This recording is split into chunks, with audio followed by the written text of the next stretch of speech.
देखिए, जो मैंने लास्ट इंटरव्यू दिया था यहीं जंतर मंतर पर, मैंने बताया था कि जितना जल्दी सरकार संज्ञान ले ले उतना ही भाजपा के लिए फ़ायदा होगा। जितना इसको लेट किया जाएगा, जितना ज़्यादा समय लगाया जाएगा, ये आंदोलन उतना ही बड़ा होता चला जाएगा, उतना ही मजबूत होता चला जाएगा और इसको जन समर्थन उतना ही ज़्यादा मिलेगा।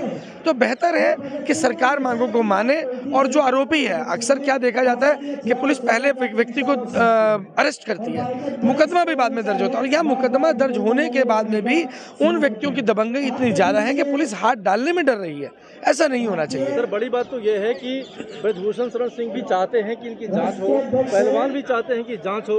आखिर जांच में कमी कहां पर है? जांच क्यों नहीं हो पा रही है? देखिए, पद पर रहकर कभी जांच नहीं होती।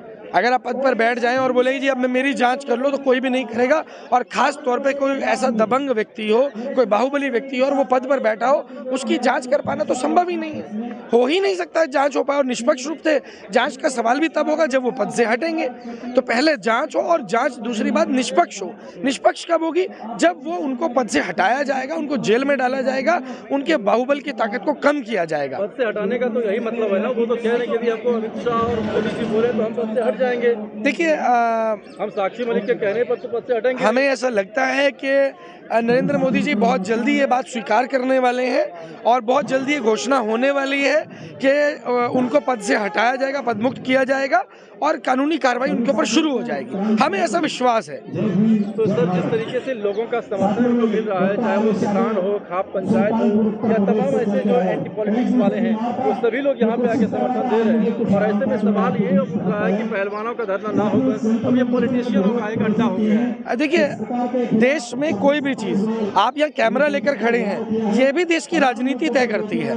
आप घर में पानी पिएंगे, नलके से पिएंगे या हैंडपंप का पिएंगे, ये भी देश की राजनीति तय करती है। तो ये कहना कि यहाँ राजनीति हो रही है, अगर आपके अंदर दम है तो राजनीति को बदलो, बदलने का प्रयास करो। यहाँ दूसरों के ऊपर उंगली उठाने से कुछ नहीं होगा। राजनीति को बदलो या राजनीति के शिकार बने रहो, जैसे आज चल रहा है। तो दोनों में से एक ही काम हो सकता है। जैसे कि अभी यहाँ पे पहलवान बैठ जाए, किसान लोग आए और रोज कोई ना कोई आ रहा है, लेकिन सबसे बड़ा सवाल ये है कि प्रधानमंत्री जी जब ये मेडल लेके आते हैं तब तो प्रधानमंत्री इनको घर बुलाते हैं, इनको अपना घर का सदस्य। लेकिन अब जब ये लोग बिल्कुल पास में जितने बैठे, प्रधानमंत्री जी एक शब्द बोलने तैयार नहीं है, क्यों है? देखिए, आपने किसान आंदोलन के बारे में पता होगा आपको। किसान आंदोलन में क्या हुआ था? जो प्रधानमंत्री मनमोहन सिंह जी को मौन बोला करते थे, आज वो खुद मौनी बाबा हो चुके हैं। और आज की तारीख के अंदर वो बोलने के लिए उन्हें लगता है कि उनके मुंह में दही जम गई है।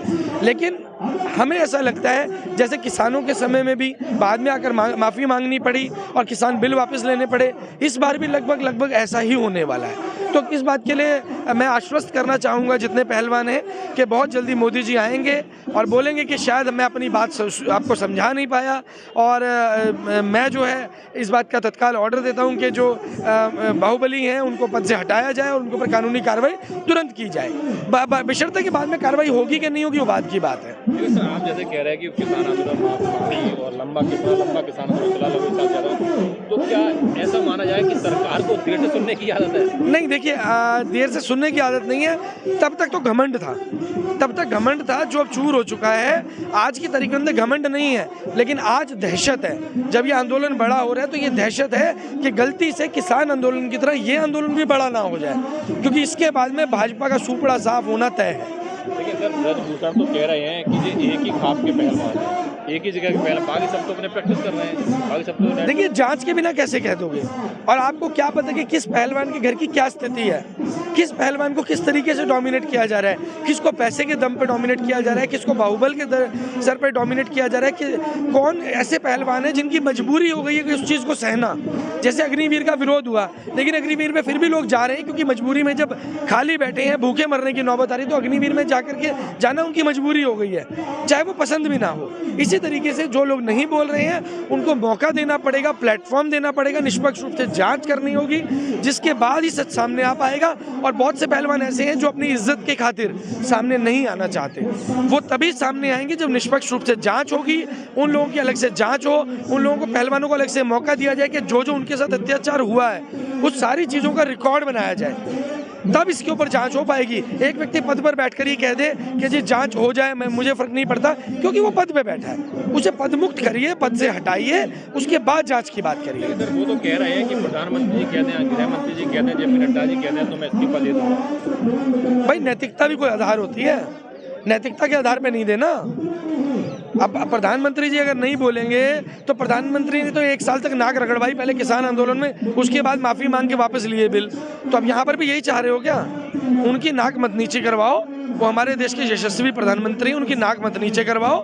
बेहतर है कि खुद ही नैतिकता के आधार पर पद छोड़ दो, नहीं तो अमित शाह जी की भी नाक कटवाओगे, नरेंद्र मोदी जी की भी नाक कटवाओगे और उसके बाद भी इस्तीफा दोगे। तो ऐसा क्या फ़ायदा ऐसे काम करने का? लेटेस्ट अपडेट पाने के लिए हमारे चैनल क्लाउड न्यूज़ को अभी लाइक करें, सब्सक्राइब करें और बेल आइकन दबाना बिल्कुल ना भूलें।